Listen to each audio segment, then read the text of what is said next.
Hello दोस्तों, मैं Abrar sir और आज आपको सॉलिड स्टेट ठोस अवस्था क्लास 12th के लिए पढ़ाने जा रहा हूँ। इसमें सबसे पहले हम बात करते हैं द्रव्य की अवस्था या पदार्थ की अवस्था। तो आप सबको पता है कि पदार्थ की 3 अवस्थाएं होती हैं, ठोस, दूसरा द्रव, तीसरा गैस। अब इसमें सबसे पहले हम बात करते हैं कि ये ठोस, द्रव, गैस क्या होते हैं। तो जैसा कि आप सबको पता है कि ठोस जिनमें आकृति, आकार और आयतन निश्चित होता है, ठोस होता है। द्रव जिसमें आयतन तो निश्चित होता है परंतु आकृति या आकार अनिश्चित होता है, द्रव होता है। और तीसरा होता है गैस, जिसमें न तो आकृति निश्चित होती है, न ही आकार निश्चित होता है और न ही द्रव्यमान निश्चित होता है, वो कहलाता है आपका गैस। तो ये हो गया ठोस, द्रव और गैस। लेकिन अब बात करते हैं कि यहाँ पर ये जो अवस्थाएं आपको प्राप्त होती हैं, ये अवस्थाएं किन किन बातों पर निर्भर करती हैं। तो यहाँ पर देखा जाए तो किसी भी पदार्थ की अवस्था के लिए 2 बल जिम्मेदार होता है। पहला तो आपका होता है अंतरा आणविक आकर्षण बल। तो ये अंतरा आणविक आकर्षण बल होता क्या है, जैसा कि आप सबको पता है। अगर हम मान लेते हैं कि किसी भी अणु, आयन या परमाणु को आप गोला मान लेते हैं, तो गोला मानने पर आप पाते क्या हैं कि इनके बीच एक प्रकार से बल कार्य करते हैं और ये जो बल होते हैं इन्हें एक दूसरे के नज़दीक लाने का कार्य करते हैं।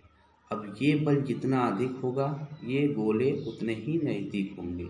अर्थात कह सकते हैं कि जो ठोस होते हैं इनमें सबसे अधिक होता है ये बल, द्रव में ठोस की अपेक्षा कम ये बल होते हैं और गैसों में सबसे कम होते हैं। यही कारण होता है कि अगर आप ठोस लेते हैं तो ठोस के अणु काफ़ी नज़दीक होते हैं, एक दूसरे के साथ दृढ़ता से बंधे होते हैं।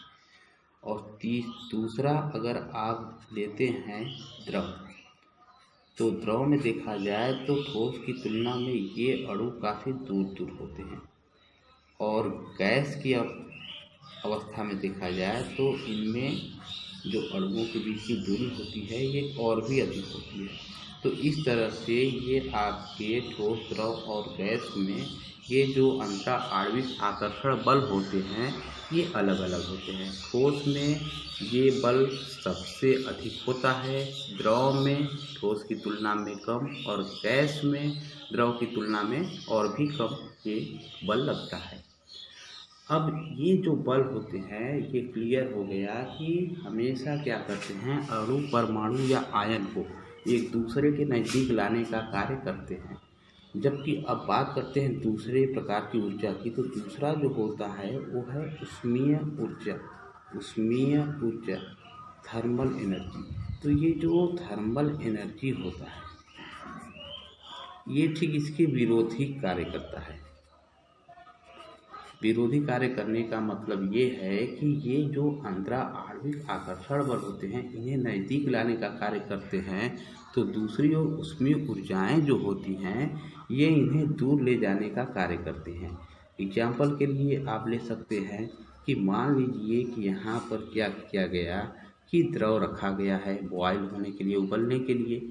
अब इसके बाद करते क्या है कि जब आप यहाँ पर इसे बाहर से हीट करते हैं कोई बर्नर लगाकर, तो हीट करने पर आप पाते क्या है कि ये जो आपके द्रव होते हैं ये गैस बनकर उड़ने लगते हैं, अर्थात वाष्प अवस्था में चले जाते हैं। तो इसमें क्या किया गया कि यहाँ पर इन्हें ऊष्मीय ऊर्जा दी। ऊष्मीय ऊर्जा कैसे दी गई, जब आपने ताप बढ़ाया तो ताप बढ़ाने पर ये गैस की ऊष्मीय ऊर्जा बढ़ती है, अर्थात आपने उष्मा दिया तो उष्मा देने पर यहाँ पर गैस की जो होती है ऊर्जाएं बढ़ जाती हैं, ऊष्मीय ऊर्जाएं, जिससे कि इनकी गतिज ऊर्जा बढ़ जाती है। और गतिज ऊर्जा जब अणु, परमाणु या आयन की बढ़ेगी तो ये क्या होंगे, अपने आप जो है दूर दूर होने लगेंगे। तो इस तरह से ये दो बल जो है कि काम करते हैं, ठीक है, किसी भी पदार्थ की अवस्था के साथ, और ये दोनों बल आपके जिम्मेदार भी होते हैं इनकी अवस्था को निर्धारित करने के लिए। अब इसमें इस तरह से अगर देखा जाए तो कोई भी आपका ठोस अवस्था तभी प्राप्त हो सकता है पदार्थ का जब उसके लिए निम्न कंडीशन ये हो कि अंतरा अणुक आकर्षण बल, अंतरा अणुक या अंतरा आणविक आकर्षण बल ये आपका कहीं अधिक हो, किससे? उष्मीय ऊर्जा से। उष्मीय ऊर्जा, अगर ये उष्मीय ऊर्जा की तुलना में अगर यहाँ पर देखा जाए अधिक होता है तब तो जो है कि वो कंडीशन होता है कि ठोस पदार्थ की अवस्था मिले आपको। तो इस तरह से आप ये देखते हैं कि कोई भी पदार्थ जो है ठोस तभी मिलता है जब उसमें ये कंडीशन होता है। तो इस प्रकार से आप कह सकते हैं कि किसी भी ठोस के लिए जो कंडीशन होना चाहिए उसमें अंतरा आणविक आकर्षण बल उच्च होना चाहिए और उसमें ऊर्जाएं निम्न होनी चाहिए। एग्जाम्पल के लिए अगर देखा जाए जल की बात की जाए तो जल जो है कि बर्फ में तभी बदलता है जब आप इसमें उसमें ऊर्जा में कमी करते हैं। अर्थात टेम्परेचर मान लीजिए कि नॉर्मल टेम्परेचर यहाँ पर 27 सेंटीग्रेड है, तो ये 27 सेंटीग्रेड से जब 0 सेंटीग्रेड पहुँचता है तो ये जल जो होता है बर्फ़ बन जाता है। तो बर्फ़ बनने का कारण ये होता है कि यहाँ पर ये जो अणु होते हैं जल के अणु, तो ये जो है उसमें ऊर्जा कम होने पर इनका ये दृढ़ता से एक दूसरे के साथ बंध जाते हैं क्योंकि एक दूसरे के काफ़ी नज़दीक आ जाते हैं। तो इस तरह से ये जो होते हैं आपके द्रव से किस अवस्था में चले जाते हैं? ठोस अवस्था में। तो ये बात क्लियर हुआ कि यहाँ पर ये द्रव से ठोस अवस्था में कैसे जाते हैं। अब इसमें देखा जाए तो ठोस अवस्था में ये जो परमाणु अणु या आयन होते हैं जिन्हें हमने एक गोला माना है, ये एक दूसरे के साथ दृढ़ता से यहाँ पर बंध जाते हैं। अर्थात ये जो है एक दूसरे के साथ जुड़ने के बाद अपने ही स्थान पर केवल कंपन कर सकते हैं। ये इधर थोड़ा सा कंपन कर सकते हैं, इस डायरेक्शन में कंपन कर सकते हैं, इस डायरेक्शन में कंपन कर सकते हैं, परंतु अपने स्थान को छोड़कर कहीं पर ये जा नहीं सकते। जहाँ पर रहेंगे वहीं पर ये क्या करेंगे? कंपन करेंगे। जबकि द्रव और गैस की बात की जाए तो इसमें के जो अणु होते हैं ये अपने स्थानों से कंपन करके दूसरी जगह भी जा सकते हैं। अर्थात ये विस्थांतरित होते रहते हैं, एक स्थान से दूसरे स्थान पर जाते रहते हैं। तो इस तरह से ये जो आपके होते हैं ठोस, इसके अणुओं के बारे में आपको जहाँ तक उम्मीद है कि समझ में आया होगा किस तरह से ये यहाँ पर होते हैं।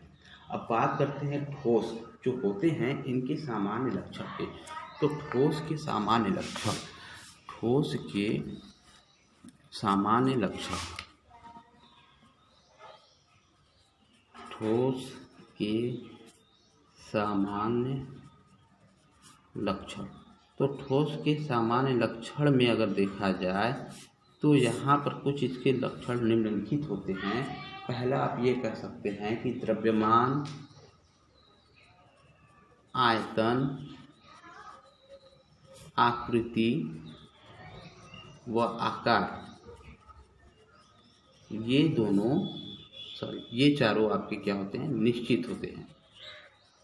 ठीक, पहला तो ये लक्षण होता है। दूसरा जो इनका लक्षण होता है वो ये है कि इनमें अणुओं के मध्य की जो दूरी होती है वो अत्यंत लघु होती है। अणु की मध्य दूरी या जो गोले आपने माने हैं परमाणु अणु आयन कोई भी हो सकता है, अणु के मध्य दूरी ये क्या होता है? अत्यंत लघु होता है। तीसरा, इनके मध्य आकर्षण बल, इनके अणु के मध्य आकर्षण बल ये क्या होता है? अत्यंत प्रबल होता है, तभी तो ये पास पास आते हैं। अगर मान लीजिए कि ये बल कमज़ोर होता तो पास पास आ पाते? नहीं आ पाते। ये काफ़ी प्रबल होता है इसकी तुलना में, गैस और द्रव के अणुओं की तुलना में। अगला ये होता है कि ये कठोर और क्या होते हैं? असंपीड्य, मतलब इनको दबाया न जा सके आसानी से। असंपीड्य, ये कठोर होते हैं और असंपीड्य होते हैं। पांचवा अगर देखा जाए तो इनका घनत्व जो होता है, घनत्व काफ़ी अधिक होता है इसकी तुलना में, द्रव और गैस की तुलना में। घनत्व का मतलब तो आप समझ ही रहे हैं, मतलब जितना अधिक अणु पास पास होगा घनत्व भी उतना अधिक होगा। एग्जाम्पल के लिए अगर मान लेते हैं एक कमरे में अगर 50 बच्चे हैं तो यहाँ पर आप घनत्व अधिक कहेंगे किसकी तुलना में, अगर उसी कमरे में किसी दिन जो है कि 20 बच्चे हो और किसी दिन जो है कि 10 बच्चे हो, तो इनकी तुलना में आप ये देखते हैं कि इनमें जो है बच्चों की संख्या अधिक है, तो आप ये कहेंगे घनत्व अधिक है यहाँ पर घनत्व अधिक है। बस वैसे यहाँ पर भी होता है, जब अणु काफ़ी पास पास होंगे तो छोटे से आयतन में अणुओं की संख्या अधिक होगी और दूसरे की तुलना में। ठीक, अगला होता है इनमें गैस और द्रव की अपेक्षा विसरण गुण कम होता है। विसरण गुण आपको पता होना चाहिए क्या होता है विसरण गुण। विसरण गुण का अर्थ ये है कि किसी भी पदार्थ का निम्न घनत्व की ओर प्रवाह, निम्न घनत्व या सांद्रता, घनत्व की जगह आप कह सकते हैं सांद्रता। ठीक है, अगर कहीं पर सांद्रता अधिक है, अधिक सांद्रता से निम्न सांद्रता की ओर जो प्रवाह होता है अणु परमाणु या आयन का, वही क्या कहलाता है, विसरण गुण कहलाता है। तो इनमें ये जो गुण पाया जाता है ये अत्यंत ही दुर्बल होता है या कम होता है, किसकी तुलना में, गैस और द्रव की तुलना में। ठीक, अगला जो होता है इनके अवयवी कण निश्चित स्थितियों के सापेक्ष दोलन कर सकते हैं। जैसा कि यहाँ पर आपको बताया गया कि ये जो कण होते हैं अपने स्थान पर बिल्कुल फिक्स होते हैं, ये इस स्थान से जो है कि केवल कंपन कर सकते हैं परंतु कहीं भी स्थानांतरित नहीं हो सकते। वही चीज़ यहाँ पर बताया जाता है कि यहाँ पर जो इनकी स्थितियाँ होती हैं या इनके कणों की जो स्थितियाँ होती हैं वो क्या करती हैं, अपने निश्चित स्थिति के सापेक्ष ही दोलन करती है। अगर यहाँ पर है तो केवल यहाँ से ही क्या कर सकते हैं, यहाँ पर कंपन कर सकते हैं, यहाँ पर फिर कंपन करने के बाद वापस अपने ही डायरेक्शन में चले जाएगी या अपने ही स्थान पर चले जाएगी। ये किसी भी दिशा में केवल कंपन करते हैं और कंपन करने के बाद वापस वहीं पर पहुंच जाते हैं जहां से ये चले थे। जैसा कि आपको पता है कि जो पेंडुलम होता है, पेंडुलम इस तरह से कंपन करता है, इसको कहते हैं कंपन करना। या फिर दूसरा एग्जाम्पल ले सकते हैं कि मान लीजिए स्प्रिंग को जो है कि आपने टाइटली करके बांध कर दिया है, यहाँ पर दो जगह पर बांध दिया स्प्रिंग को। अब यहाँ पर आप फोर्स लगाते हैं, अगर यहाँ पर आप फोर्स लगाते हैं तो फोर्स लगाने के बाद आपको ये पता चलता है कि ये स्प्रिंग कंपन तो करेगा जरूर, लेकिन फिर लास्ट में अपने ही पोजीशन पर ये आकर रुकेगा। ठीक, तो इस तरह से ये भी कंपन करते रहते हैं। तो ये होते हैं ठोस के सामान्य लक्षण। अब इसके बारे में थोड़ा सा नोट्स जो है आपको हम दिखा देते हैं कि ये नोट्स क्या है। देख लीजिए यहाँ पर लिखा है ठोस अवस्था।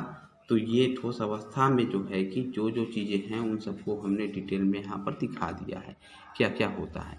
अब ये ठोस में जो लगने वाले बल होते हैं या कार्यरत बल होते हैं उनके बारे में यहाँ पर दिखाया गया है कि अंतराण्विक बल जो होता है ये यहाँ पर कार्य करता है, और दूसरा जो होता है उसमें ऊर्जा होता है, ये दूसरी यहाँ पर दिखाया गया है। तो इस तरह से एग्जाम्पल के साथ ये पूरा यहाँ जो बताया गया नोट्स है इसका आप स्क्रीनशॉट ले सकते हैं और इससे नोट्स कर सकते हैं। आगे जो ठोस हैं उसके बारे में भी यहाँ पर दिखाया गया है, ठोस के सामान्य लक्षण के बारे में दिखाया गया है। आप इसका भी स्क्रीनशॉट ले सकते हैं और जल्दी जल्दी इसका स्क्रीनशॉट ले लीजिए। फिर हम आगे चलते हैं और ठोस के प्रकार पढ़ते हैं। स्क्रीनशॉट हो गया है तो आगे चला जाए। हाँ, तो दोस्तों ठोस के प्रकार की बात की जाए तो यहाँ पर जो ठोस होते हैं ये मुख्य रूप से दो प्रकार के होते हैं, या ये कह सकते हैं इन्हें मुख्य रूप से दो भागों में ही बांटा गया है। पहला तो होता है आपका क्रिस्टलीय ठोस, दूसरा होता है अक्रिस्टलीय ठोस। तो सबसे पहले हम बात करते हैं क्रिस्टलीय ठोस की। तो क्रिस्टलीय ठोस होते क्या हैं, आप कह सकते हैं कि क्रिस्टलीय ठोस वे ठोस होते हैं जिनमें अवयवी कण यानी कि अणु परमाणु या आयन की एक निश्चित व नियमित व्यवस्था होती है, और ये व्यवस्था दीर्घपरासी होती है। नियमित व्यवस्था, ठीक है, इनमें जो अणु परमाणु या आयन होते हैं उनकी क्या होती है, नियमित व्यवस्था होती है। और ये जो नियमित व्यवस्था होती है ये क्या होती है, दीर्घपरासी होती है। ये इनकी जो व्यवस्था होती है दीर्घपरासी होती है, मतलब कि काफ़ी ज़्यादा दूरी तक आपको एक ही जैसी व्यवस्था दिखाई देगी। जैसा कि आप जानते हैं कि ग्रेफाइट में ये जो व्यवस्था होती है नियमित होती है। जैसा कि आप इसमें एग्जाम्पल में आप देख सकते हैं किस तरह से ये नियमित व्यवस्थाएं होती हैं। ये मान लीजिए कि इस तरह से ग्रेफाइट की संरचना होती है, ठीक। तो ग्रेफाइट की संरचना में आप ये देख सकते हैं कि हर जगह आपको जो है कि ऐसे ही व्यवस्था देखने को मिल सकती है। तो इनमें जो होती हैं ये व्यवस्थाएं नियमित होती हैं, ठीक। इसमें थोड़ा स्ट्रक्चर आपको बनाकर दिखा दे रहे हैं कि कैसे ये नियमित व्यवस्थाएं होती हैं।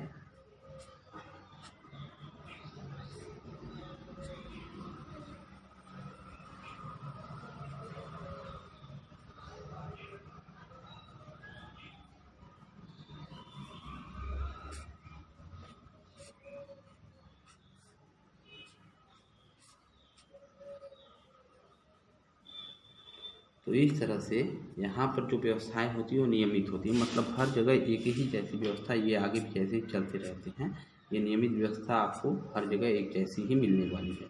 तो ये व्यवस्थाएं जो होती हैं इनमें नियमित होती हैं, ठीक है। ये जल्द बदलती नहीं हैं, एक रूप से इस तरह से ये चलती रहती हैं।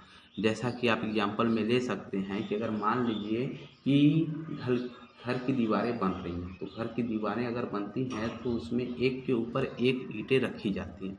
तो इस तरह से एक के ऊपर एक ईंटें रखी जाती हैं, तो हर जगह आप ये पाते हैं कि ये जो ईंटें हैं ये एक जैसी व्यवस्था आपको हर जगह दिखाई देती है उसकी, मतलब कि वो घनाभ आकार का होता है, तो आपको हर जगह क्या होता है, घनाभ ही दिखाई देता है, ठीक है।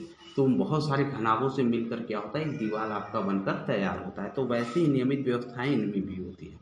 तो ये होते हैं आपके क्रिस्टलीय ठोस, ठीक है। और ये जो है कि समान अंतराल पर इनकी पुनरावृत्ति भी होती रहती है। अर्थात अगर मान लीजिए कि ये आपको जैसे यहाँ पर दिखाई दे रहा है, तो नेक्स्ट अगला भी आपको जो है कि ऐसा ही दिखाई देगा, यहाँ पर भी अगला ऐसा ही दिखाई देगा, मतलब ये बदलने वाला नहीं है, ये ऐसे ही चलते रहते हैं।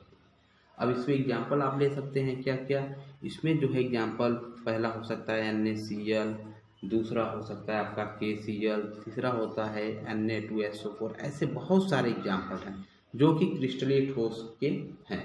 अब इनके कुछ गुणधर्मों के बारे में बात करते हैं। तो इनमें जो है कि कुछ गुणधर्म जो है कि निम्नलिखित होते हैं, जिनमें पहला ये आप कह सकते हैं कि इनमें निश्चित अभिलक्षणिक ज्यामितीय आकार होता है, जो कि यहाँ पर दिखाया गया है। इसी को आप कहते हैं निश्चित अभिलक्षणिक ज्यामितीय आकार। दूसरा जो होता है आप कह सकते हैं कि ये जो हैं अभिलक्षणिक ताप पर पिघलते हैं। निश्चित अभिलक्षणिक ताप पर पिघलने का अर्थ ये होता है कि यहाँ पर मान लीजिए कि आप 29 सेंटीग्रेड टेम्परेचर रखे हुए हैं और किसी भी ठोस का जो है गलनांक यहाँ पर 30 सेंटीग्रेड है, तो अचानक से ये 29 से 30 सेंटीग्रेड पहुँचने पर क्या होते हैं, अचानक से ये पिघल जाते हैं। जैसे बर्फ आपको पता है कि ठोस अवस्था बर्फ की तो आपको दिखाई देती है, परंतु क्या उसे आप पिघलते हुए या जल बनते हुए देखते हैं, नहीं, वो अचानक से बदल जाता है, जो कि आपको दिखाई नहीं देता है। वैसे जितने भी आपके यहाँ पर क्रिस्टलीय ठोस होते हैं उनमें ये अचानक से होता है, मतलब कि एक पैक क्या होता है कि अपने गलनांक पर पहुंचने के बाद तो पिघल जाते हैं। तो इस तरह से ये जो होते हैं अभिलक्षणिक ताप पर ही पिघलते हैं। अगला जो होता है, अगर देखा जाए इनको तेज धार के चाकू से अगर काटा जाए तो जो है चिकना सतह मिलेगा। कैसा सतह मिलेगा, चिकना सतह, मतलब आपको कहीं पर भी दूरा सतह नहीं दिखाई देगा, हर जगह आपको चिकना सतह दिखाई देगा। अगर आप जो है कि चाकू से उसे काटते हैं तो आपको कैसा सतह दिखाई देगा, चिकना सतह दिखाई देगा, ठीक। अगला जो है ये कह सकते हैं कि ये कैसे होते हैं, विषम दैशिक प्रकृति के होते हैं। इनको हटा दीजिए, यहाँ पर ये विषम दैशिक प्रकृति के होते हैं, विषम दैशिक प्रकृति। तो विषम दैशिक प्रकृति को समझना बहुत ही इम्पोर्टेंट है। ये विषम दैशिक प्रकृति होता क्या है, अगर मान लेते हैं विषम दैशिक प्रकृति के बारे में, तो होता क्या है कि एक ही क्रिस्टल में अगर आप अलग अलग डायरेक्शन में चलते हैं तो इनमें कुछ गुण धर्म जो होते हैं क्या होते हैं, आपको अलग अलग दिखाई देंगे। कुछ गुणधर्म का अर्थ ये है कि जैसे यहाँ पर प्रतिरोधकता, ये क्या होगा, आपको दिखाई देगा, कुछ दिशा में कुछ और दिखाई देगा, दूसरी दिशा में कुछ और, तीसरी दिशा में कुछ और। तो मतलब अलग अलग दिशाओं में जाने पर ये प्रतिरोधकता आपको अलग अलग दिखाई देगा। दूसरा अपवर्तनांक, तो ये भी क्या होता है, अपवर्तनांक भी आपको भिन्न भिन्न दिशाओं में जाने पर भिन्न भिन्न आपको दिखाई देता है। अब इसको हम आपको बता देते हैं एक एग्जाम्पल लेकर, जिससे ज़्यादा अच्छे से समझ में आ जाएगा। हम ले लेते हैं NaCl का क्रिस्टल, जो कि बनता किससे है, Na plus Cl minus, Na plus Cl minus, Na plus Cl minus, Na plus Cl minus, Na plus Cl minus. मान लीजिए इस तरह से ये क्रिस्टल बनते हैं। तो अब अलग अलग दिशाओं में हम चलना स्टार्ट करते हैं। पहले मान लेते हैं इस दिशा में हम चलते हैं, तो यहाँ पर इस दिशा में आप पाते क्या हैं कि हर जगह आपको Na plus Cl minus, Na plus Cl minus एक एक करके मिलते जाते हैं। तो यहाँ पर एक ही डायरेक्शन में दो प्रकार के आयन आपको दिखाई देते हैं। लेकिन अगर हम यही दूसरी दिशा में चलते हैं तो आपको दिखाई क्या देता है, एक ही डायरेक्शन में आपको केवल और केवल Na प्लस दिखाई दे रहा है। तो इस तरह से क्या पाया गया कि यहाँ पर एक डायरेक्शन में Na प्लस Cl माइनस, दूसरे डायरेक्शन में केवल Na प्लस, और तीसरा डायरेक्शन ये भी हो सकता है, यहाँ से आप चल सकते हैं। तो इसमें आप ऐसे आगे बढ़ते जाते हैं तो आपको केवल क्या दिखाई देता है, Cl माइनस। तो इस तरह से क्या हुआ कि यहाँ पर आपको अलग अलग दिशाओं में जाने पर जो इनमें परमाणु अणु या आयन होंगे ये आपको बिल्कुल अलग अलग दिखाई देंगे, ठीक है। जिसके कारण क्या होता है कि ये विषमदैशिक प्रकृति के होते हैं, अर्थात आप कह सकते हैं कि अलग अलग दिशा में चलने पर प्रतिरोधकता या अपवर्तनांक इनमें भिन्न भिन्न मिलता है।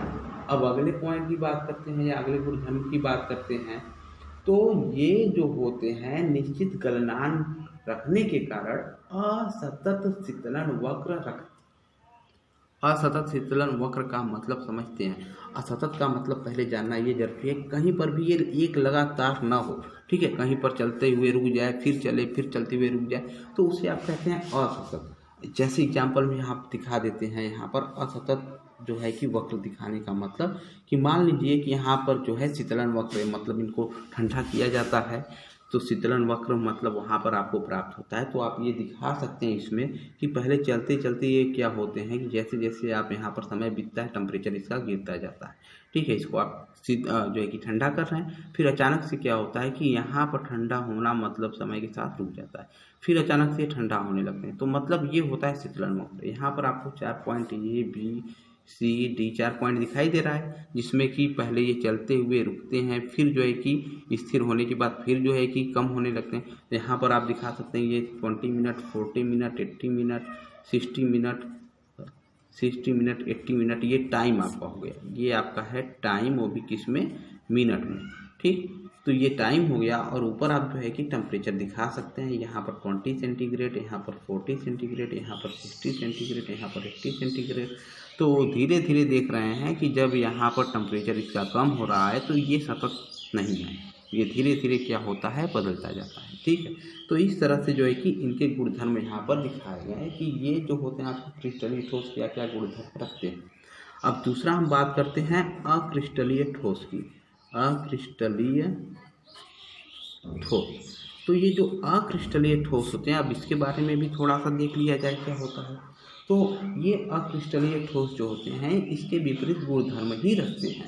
इसमें आप पहले इसको परिभाषित इस तरह से कर सकते हैं कि वे ठोस जिनमें अवयवी कणों की कोई निश्चित व्यवस्था नहीं होती और न ही कोई निश्चित ज्यामितीय आकृति होती है, अक्रिस्टलीय ठोस कहलाते हैं। और दूसरी चीज, इनमें अवयवी कणों की जो व्यवस्था होती है वो लघुपरासी होती है। अर्थात अगर आप जो है कि इस तरह से एक जो है क्रिस्टल आप लेते हैं, ठीक है, या एक ठोस आप लेते हैं, तो इसमें आपको व्यवस्था जो है कुछ ऐसी दिखाई दे, कहीं पर जो है कुछ और दिखाई दे, कहीं पर कुछ और दिखाई दे। तो ये जो होते हैं अक्रिस्टलीय ठोस के एग्जाम्पल आप मतलब मान सकते हैं इसको। ये देखिए यहाँ पर आपको क्या कोई व्यवस्था नियमित दिखाई दे रही है? नहीं। ये व्यवस्थाएं आपको नियमित दिखाई नहीं देती हैं। तो इस तरह से ये देखना है कि हर जगह जो है कि अलग अलग व्यवस्थाएं ये रखते हैं। एग्जाम्पल में इसमें जो है कि रेजिन हो गया, रबर हो गया, ठीक है, प्लास्टिक हो गया, और ऐसे बहुत सारे एग्जाम्पल है, कांच हो गया। ये सभी एग्जाम्पल जो होते हैं आपके अक्रिस्टलीय ठोस के एग्जाम्पल होते हैं, जिसमें ज्यामितीय व्यवस्था जो होती है वो नियमित नहीं होती है, या अणु परमाणु की जो ज्यामितीय व्यवस्था होती है वो आपकी निश्चित नहीं होती है, और साथ ही साथ लघु परासी भी होती है। अब इनके गुण धर्म की बात की जाए तो पहला तो ये हो गया कि इनकी ज्यामिति निश्चित नहीं होती है, न ही इनके कणों की ज्यामितीय व्यवस्था निश्चित होती है, पहला तो ये हो गया। और दूसरे, इनमें अनिश्चित गलनांक होता है। इनका गलनांक क्या होता है? अनिश्चित होता है। अनिश्चित गलनांक होने का अर्थ ये है कि अगर आप इसको टेम्परेचर दे करके पिघलाना शुरू करते हैं या इसका टेम्परेचर बढ़ाना शुरू करते हैं तो ये धीरे धीरे पिघलते हैं। ये क्या करते हैं? धीरे धीरे पिघलते हैं, ठीक है, धीरे धीरे पिघलते हैं। जैसे कि प्लास्टिक या रबर, कभी आप घर पर जो है कि जला कर देखिए या उसको हीट करके देखिए तो आपको दिखाई क्या देगा कि वो धीरे धीरे क्या होंगे? पिघलेंगे। और उसके साथ ही साथ इनमें बहने की भी प्रवृत्ति होती है द्रव के समान। जैसे द्रव आपका लिक्विड जो होता है धीरे धीरे फ्लो करते हुए आगे बढ़ता है, वैसे ये भी पिघलने के बाद ऐसे जो है कि बह सकते हैं धीरे धीरे। तो बहने के कारण ही, मतलब ये द्रव के समान बहने की प्रवृत्ति रखने के कारण ही इन्हें अतिशीतित द्रव कहा जाता है। अतिशीतित द्रव, अतिशीतित द्रव कहा जाता है। सुपर कूल्ड लिक्विड, जिसे आप इंग्लिश में बोलते हैं सुपर कूल्ड लिक्विड, ठीक है। ये बहुत ही इम्पॉर्टेंट है, पूछा जाता है अक्सर करके, सुपर कूल्ड लिक्विड क्या होता है? सुपर कूल्ड लिक्विड क्या होता है?